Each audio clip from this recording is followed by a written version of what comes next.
Bismillahirrahmanirrahim. Assalamualaikum warahmatullahi wabarakatuh. Alhamdulillah, pada video ajar kali ini saya akan mengulas sedikit mengenai teknik sirkumsisi, mulai dari apa itu sirkumsisi, kemudian indikasi sirkumsisi, kontraindikasi, komplikasinya, hingga nanti kita bisa melihat video singkat mengenai teknik sirkumsisi pada manekin sirkumsisi yang kita miliki di Skillab.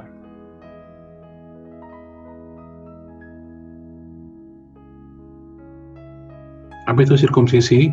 Jadi pada prinsipnya kita menghilangkan yang disebut sebagai preputium, ya. Jadi kulit pembungkus glans penis, ya. Secara anatomi kita bisa lihat di sini ada preputium yang terdiri dari kulit pada bagian luarnya, kemudian bagian dalamnya adalah mukosa.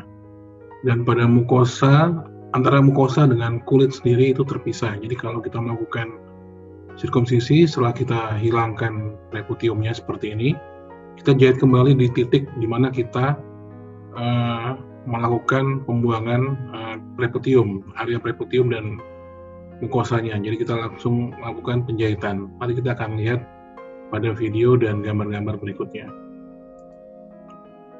Nah, bagaimana dengan indikasi medis sirkumsisi? Ada beberapa kondisi, yaitu seperti adesi preputium, ya, jadi preputiumnya melengket pada glans penis, atau preputiumnya saling menempel sendiri, ya, sehingga menimbulkan resiko terjadinya infeksi. Kemudian yang kedua indikasinya adalah phimosis. Pada phimosis itu preputiumnya pada ujung distal, ya, itu dia akan berbentuk seperti lubang kecil, ya, pinpoint. Kadang-kadang yang sudah gridnya besar dia akan membentuk seperti lubang jarum, sehingga pada waktu buang air kecil akan kesulitan untuk menyalurkan urin yang keluar dari orifisium uretra eksternal kita untuk ke lingkungan luar, ya. Jadi dia akan menampung urin. Jadi pada waktu buang air kecil biasanya keluhannya adalah ujungnya menggelembung. Kemudian yang berikutnya adalah paraphimosis, di mana preputium tidak dapat dikembalikan ke posisi awalnya dan menjadikan jeratan sehingga beresiko untuk terjadinya nekrosis pada glans penis. Yang berikutnya adalah balanoposthitis, inflamasi pada glans dan preputium. Kita harus buang preputiumnya karena beresiko untuk infeksi berulang dan semakin berat. Yang berikutnya adalah balanitis, ya, inflamasi pada glansnya, jadi glansnya udem, kemerahan gitu, ya. Kemudian ada preputial pearl, ya, atau kulit preputium yang terlalu kencang akibat dari smegma, ya. Smegma itu adalah sekresi kelenjar sebasea pada lapisan preputium bagian dalam. Nah, itu dia akan berkumpul di situ, kemudian kulitnya akan menjadi stretching, ya, jadi mengeras karena ada smegma yang ada di balik dari preputium. Kemudian kulit preputium yang terlalu panjang sehingga urinnya akan mudah terjadi retensi urin, ya, urinnya terjadi retensi, risiko infeksi. Kemudian ada kelainan reflux vesiko ureter, ya, atau kelainan urologi lainnya. Kita harus membuat jalan yang lebih lancar di distal, bisa jadi karena ada sumbatan di preputium, kemudian ada reflux sampai dengan ke ureter. Kemudian yang berikutnya adalah trauma, misalkan terjepit resleting atau terbentur, ya, terjadi robekan pada preputium, itu akan langsung dilakukan sirkumsisi. Nah, kita bisa lihat beberapa contohnya di sini indikasi medis yang tadi disebutkan. Ini phimosis, ya, jadi berbentuk seperti penyempitan di ujung dari preputiumnya, ya, sehingga urin akan tertampung di dalam, ya, di antara glans penis dan kulit preputium, ya. Ini bisa terjadi karena bawaan atau karena infeksi, terjadi adesi di preputiumnya sendiri. Kemudian ada beberapa contoh lagi di sini, paraphimosis, ya. Jadi ini preputiumnya tertarik ke belakang, retraksi, kemudian dia bengkak dan menjepit, jadi menyebabkan jeratan. Ini kita lihat warna keunguan pada glans penisnya, ya. Ini juga kondisi yang harus dilakukan segera sirkumsisi. Indikasi berikutnya di sini ada kondiloma, ya. Di sini ada tumor jinak jaringan epitel. akibat dari infeksi virus HPV. Di sini kita juga lakukan sirkumsisi. Kontraindikasinya, hati-hati kalau ada kelainan-kelainan kongenital ya. Misalkan ini ada epispadia, jadi muara uretranya ada di dorsal ya.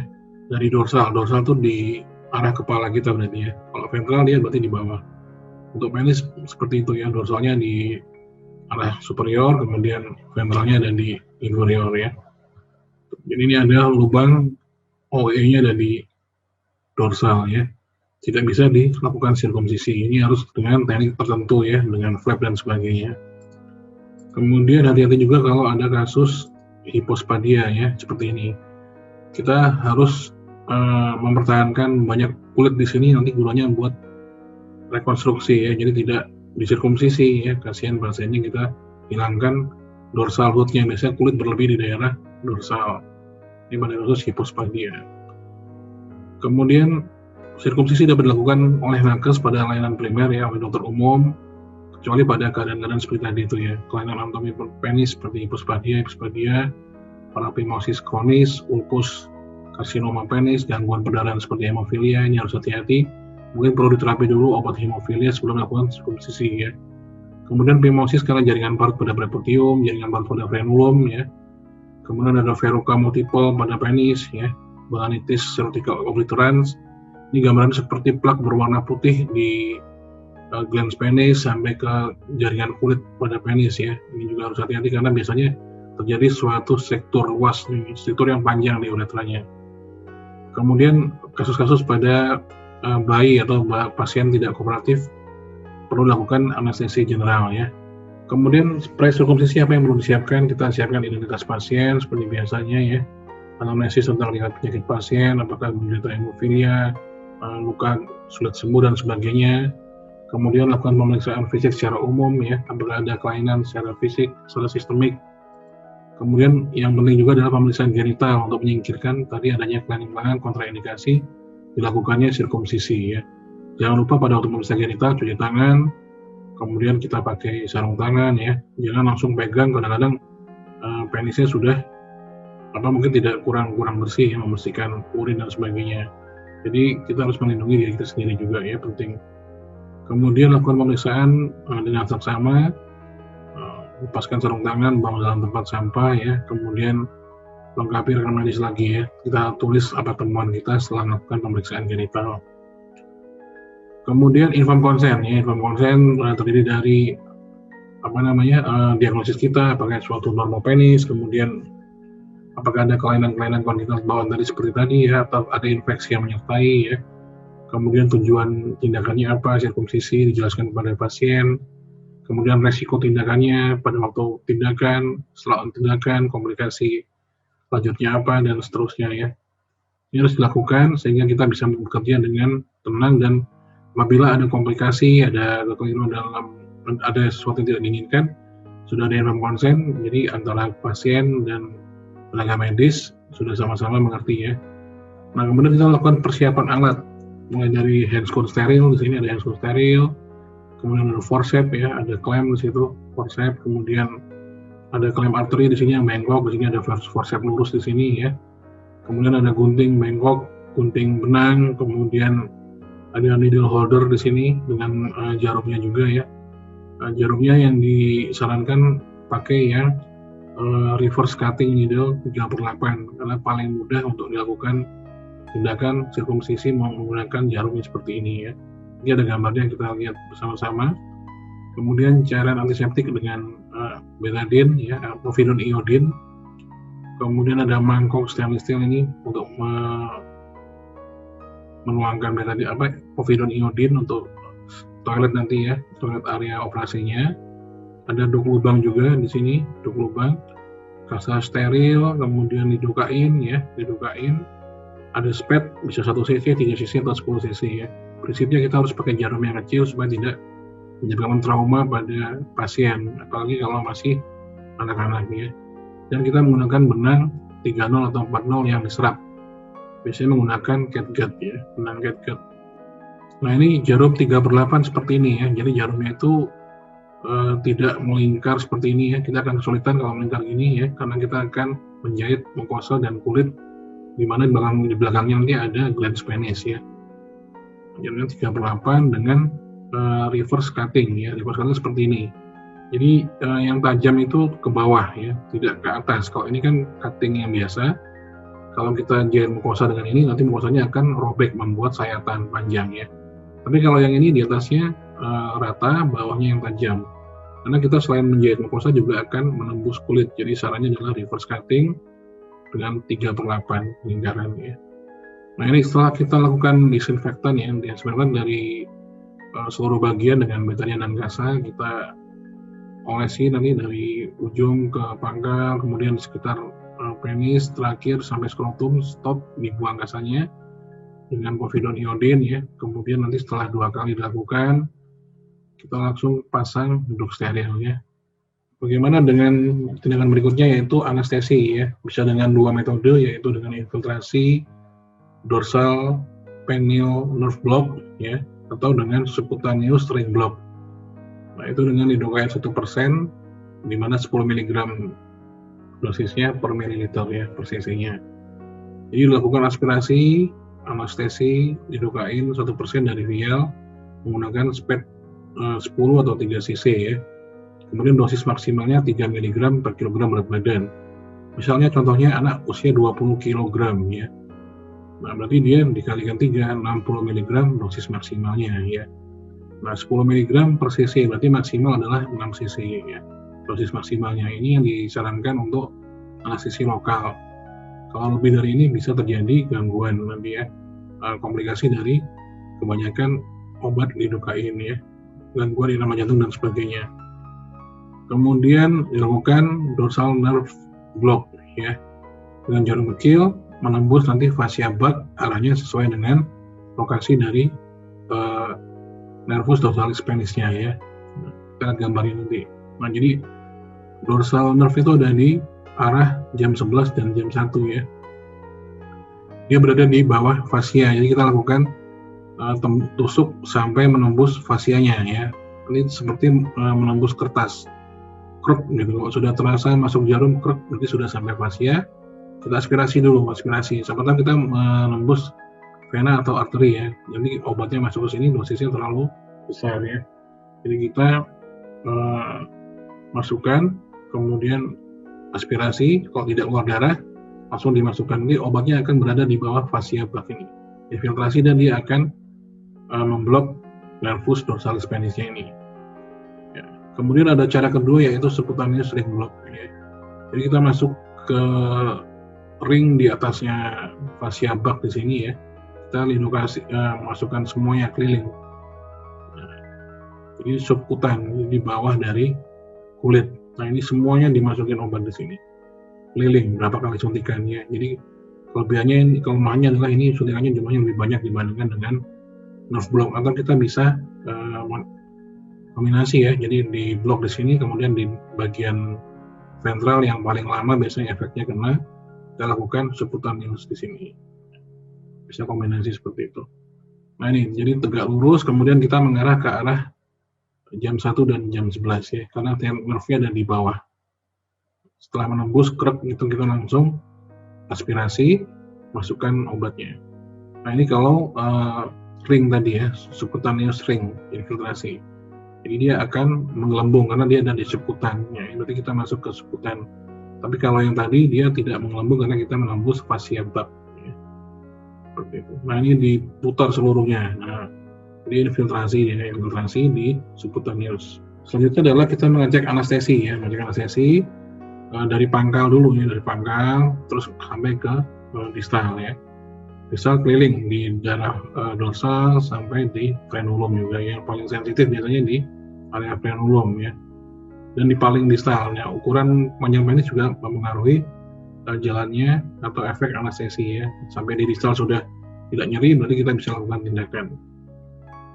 Selanjutnya adalah kalau sudah tidak nyeri, kita lakukan retraksi ya, retraksi sampai ke sulcus coronarius ya. Kita harus lakukan ini dulu ya. Jadi sebelum kita lakukan pemotongan prepotium, ini harus bebas dulu ya. Kalau tidak nanti kerjanya akan sangat susah karena akan terjadi penyakitan antara mukosa dengan glans penis ya. Mukosanya banyak yang nempel kalau biasanya anak-anak tidak pernah dilatih untuk meretraksi penisnya sendiri di rumah ya. Jadi kita harus pastikan dulu bebas seluruhnya sampai ke sulcus coronarius, baru nanti ke tahap berikutnya. Nah, setelah bebas, kita kembalikan lagi ujung preputium ke tempatnya. Kita klem dengan klem lurus di sini arah jam 11 dan jam 1, kemudian kita lakukan pengguntingan sampai ke kira-kira 3 sampai 4 mili di atas dari sulcus coronarius. Jadi kita kasih sisa preputiumnya ya untuk kulit yang kondisi penis yang normal ya. Kepentingannya adalah buat nanti kalau dia ereksi supaya tidak nyeri. Kecuali pada kasus-kasus yang seperti mikropenis dan kasus obesitas yang lemak pubisnya tinggi, kita bisa teruskan sampai batas sulcus coronarius ya. Nah, ini setelah dipotong, kemudian kita nanti tegel di sini ya, ini arah jam 12. Dan kita harus afu ya, kita harus lihat apakah arah kita sudah benar-benar lurus di jam 12 ya. Nanti kalau kita miring ke sini atau ke sini, jahitannya bisa miring, kemudian komplikasinya penisnya akan miring ya, akan bengkok, akan melintir ya. Jadi gunting dulu pelan-pelan di sini. Kalau belum pas arahnya jam 12, kita belokkan lagi ke arah jam 12 ya.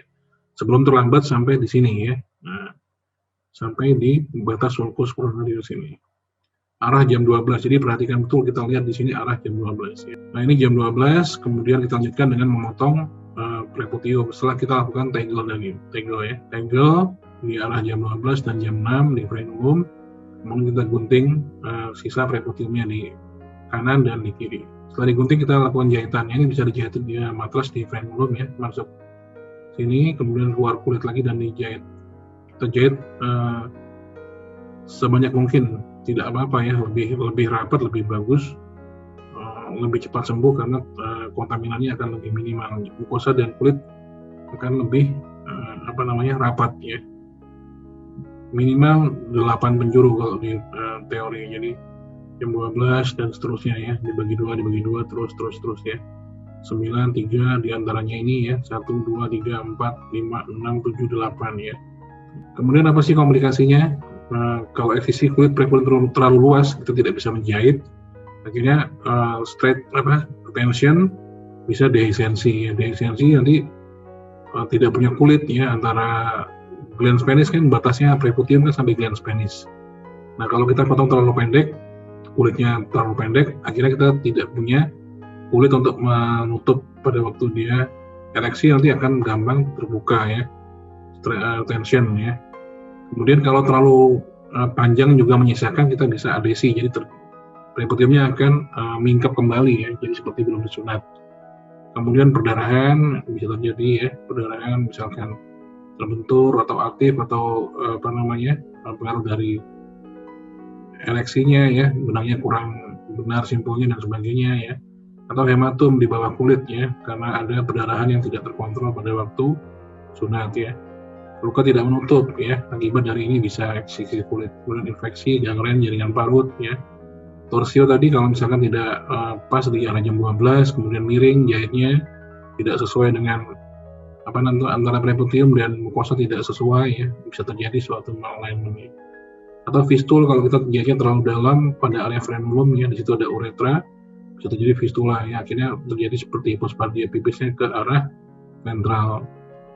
Yang paling berat adalah amputasi penis akibat dari kurang hati-hati ya. Oke, nanti selanjutnya kita coba untuk menyaksikan videonya ya.